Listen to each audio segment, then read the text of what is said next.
বিসমিল্লাহির রহমানির রহিম। আসসালামু আলাইকুম। www.dailynewsstar.com ভার্চুয়াল এডিটর হাফেজ মাওলানা শাহজালাল গোলদার স্টুডিওর বাহির হতে অনুষ্ঠানগুলি এডিটিং এবং পরিচালনা করছেন এনএসটিভি ডিজিটাল স্টুডিও, এনএসটিভি ভবন।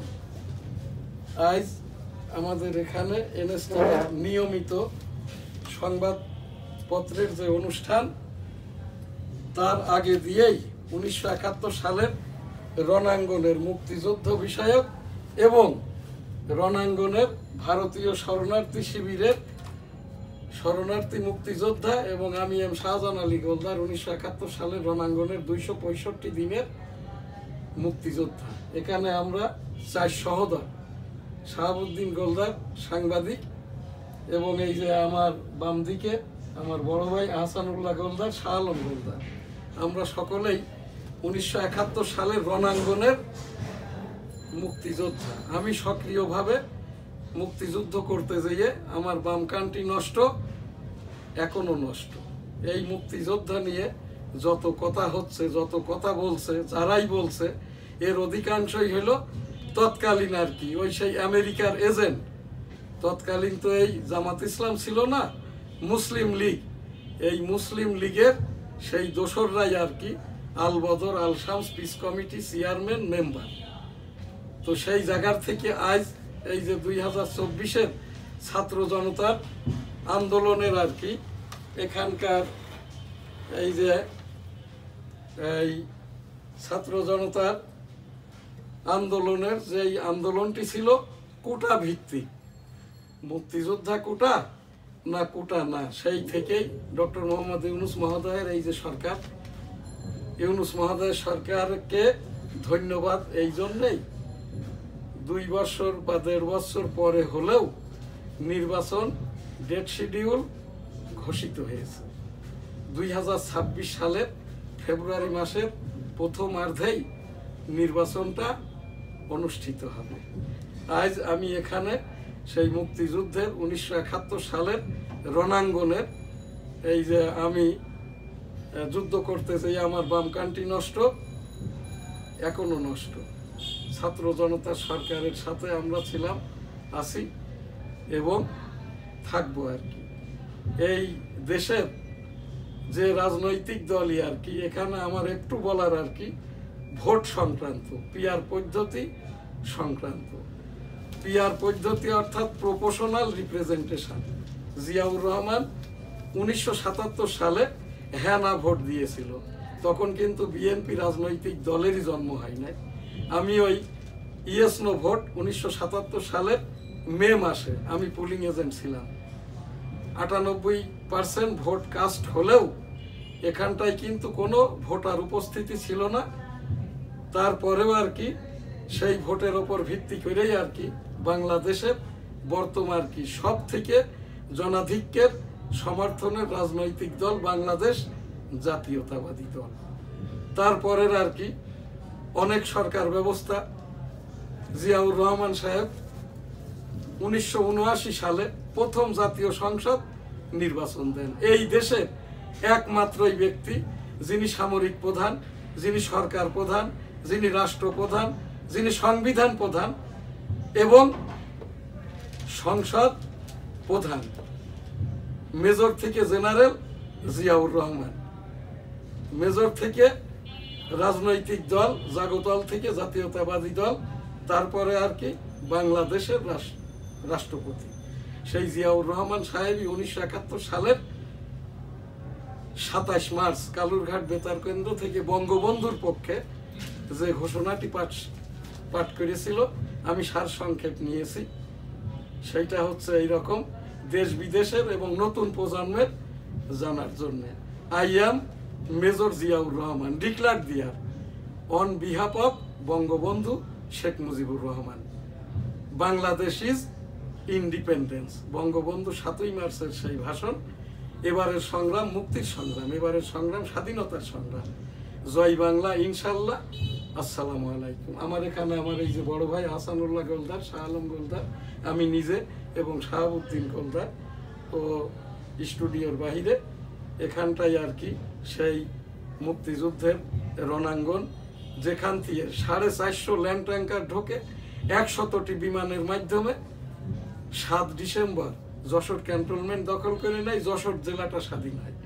আমরা সেই 7 ডিসেম্বর ওই যশোর কলকাতা রোড ধরে স্লোগান দিতে দিতে, আমার বাড়িটা তো বনগা বেনাপোল রণাঙ্গন হতে 2.5 কিলোমিটার যশোরের দিকে, ল্যান্ড মাইন বেষ্টিত থাকায় আমাদেরকে ফেরত নিয়ে যায়। চূড়ান্তভাবে 16ই ডিসেম্বর আমরা ফেরত আসি। আমাদেরকে ওই সেই বেনাপোল যেখানে গোল্ডা সিটি আমাদের বাড়িটা জ্বালিয়ে পুড়িয়ে খাক করে দেয় পাকিস্তানি সেনারা।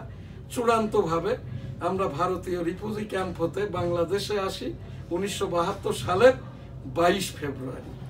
এই যেটা আমার এখানে এই আমাদের সনদ, আমার এই সনদে আমার পিতা মরহুম হাজী মধুগুলদার যুদ্ধাহত মুক্তিযোদ্ধা ছিলেন, আমার মাতা মরহুমা হাজী বেগম খাইরুন্নেসাও মুক্তিযোদ্ধা, আমার 2 বোন, এবং আমরা এখানে আর কি 4 ভাই। আমি নিজে এম শাহজাহান আলী গোলদার, MFF শ্রেষ্ঠ। আমার নামকরণটি করেন ওই যে মেজর মঞ্জুর রহমান, 8 নম্বর সেক্টরের সেক্টর কমান্ডার। আমাদেরকে আরেকটি যেটা 1971 সালের রণাঙ্গনের মুক্তিযোদ্ধাদের যে গ্র্যান্ড স্যালুটটি, ওখান থেকে আমাদেরকে শিখিয়েছিলেন। রেকিতে পড়ে গেছো, আসতে পারছো না, মারা গেছে, তখন আর কি সেই মুক্তিযোদ্ধাকে স্যালুটটা কিরকম হবে, ইন্না লিল্লাহি ওয়া ইন্না ইলাইহি রাজিউন। 1971 সালের রণাঙ্গনের বীর মুক্তিযোদ্ধা, স্যালুট তোমাকে, লাল সালাম, জয় বাংলা, আমার সোনার বাংলা, আমি তোমায় ভালোবাসি। আমি এখানে এই যে মুক্তিযুদ্ধ বিষয়ক এই পর্বের এই অনুষ্ঠানটি আমি এখানেই শেষ করছি। এখানটায় আমার আরেকটি যেটা উপস্থাপনা, এই যে মুক্তিযোদ্ধাদেরকে বলা হয় ভুয়া মুক্তিযোদ্ধা, নিবন্ধনবিহীন মুক্তিযোদ্ধা, এইটা বলবেন না। আমাকে অনেকে জিজ্ঞাসা করতো আগে, এখন আর করে না, কারণ যারাই জিজ্ঞাসা করে তারা রাজাকার থেকে মুক্তিযোদ্ধা।